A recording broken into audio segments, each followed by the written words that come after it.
Alright, this is my last video in Abram and Lot, or Abraham and Lot, and this will be dealing with transsexuals.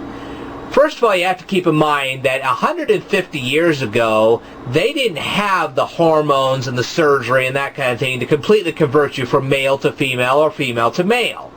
Okay, so for a male to female transsexual, basically you were a guy in a dress if you tried to convert over, which led to some problems. Either, number one, you could be stoned for something like that, or hung, or electrocuted, or whatever you want to call it.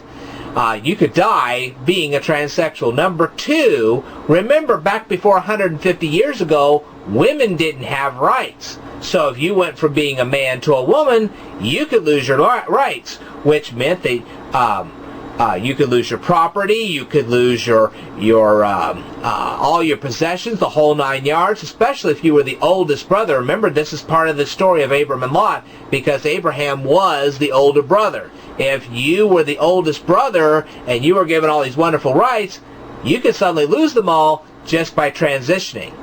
But what about modern day times? Well, you run into some problems there too.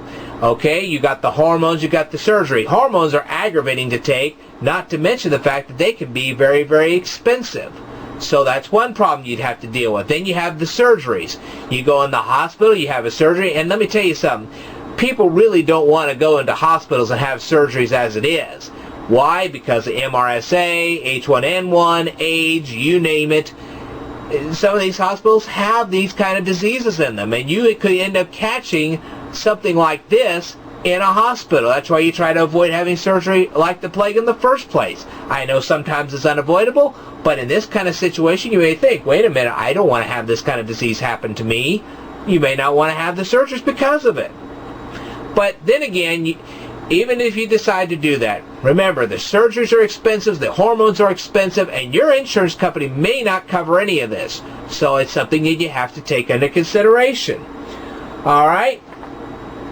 Now, the other thing you have to take into consideration is that there are some people in this world that simply will not accept you for being a transsexual. That could be family members, that could be friends, you name it. And so you can end up in a situation of unbelievable loneliness just because you decided to change your gender. It's something you have to take under consideration. Remember this, when it comes to not only homosexuality, but it also comes down to transsexuality, it's not necessarily something that God's going to curse you with. I mean, God's not going to deliver a massive curse just because you decide to adopt this kind of lifestyle. It could be something that you bring upon yourself, and that could be the real problem. It's just like the drunkard that goes out and he gets himself drunk, wrecks his car, and ends up in traction. God's not responsible for that, and nobody else is either. It's the person who did it that's responsible. So, my answer to Christians is no, you shouldn't go bashing a whole bunch of homosexuals and pummeling them. It's not necessary. Remember, God doesn't need your help to punish people.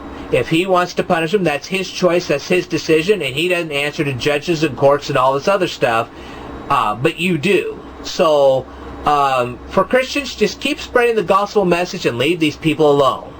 Unless, of course, they're making a public nuisance of themselves, or they're going around spreading a communicable disease.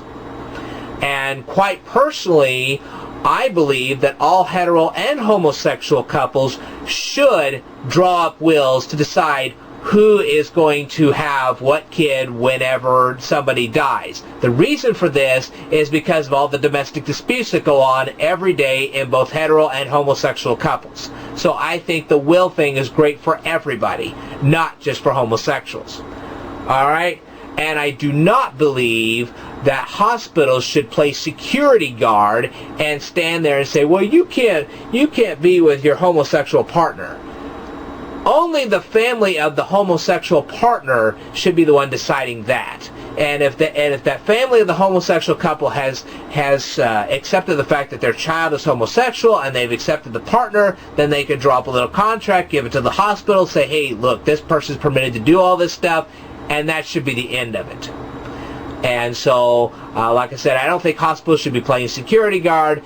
That should be the family's decision and the family alone. Okay, well, the final note is about marriage itself. If you homosexuals want to have a relationship similar to that of a Christian marriage, that's fine. But just don't call it marriage. This is more of a grammatical issue rather than a rights issue. Go ahead and have your rights, but don't call it marriage. That is something that the Christians came up with. We want that term to be ours, so you come up with a term of your own and apply it as your own and be done with it. Don't stand there and call it a marriage, because that's what we want to call our relationships. If you want to come up with a name for it, that's fine, but don't call it a marriage. We'd like for you to respect that part for us. Alright, that pretty much concludes my series on this. I will tell you more in a future video, so stay tuned.